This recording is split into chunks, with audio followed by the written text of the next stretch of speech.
Hey guys, and welcome back to another video. Now I don't know if you've seen this clip that's been exploding all over the internet lately, but a lot of you have been sending it to me on Discord and I've seen it everywhere on Twitter. So I wanted to take a look at it with you guys right now.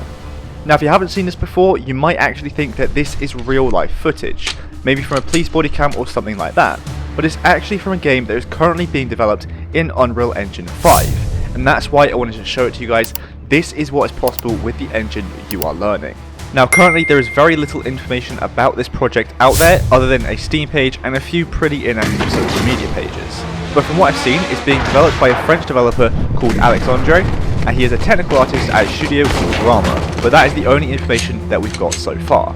The Steam page itself is also very limited on the information it has. But I think this shooter project that he's working on could definitely turn into something huge in the gaming market.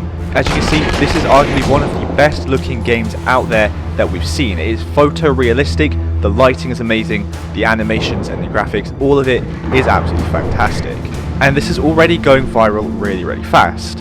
When I saw the clip on Twitter just this morning, it was around 10,000 views, and now the last time I checked, the same day it is now over 40 million views, and that is only on Twitter alone. So I would say that this guy has stumbled upon something seriously popular, and I think when he does release this on Steam, it is going to blow up with sales. People are going to be buying up really quickly just to see what it's like.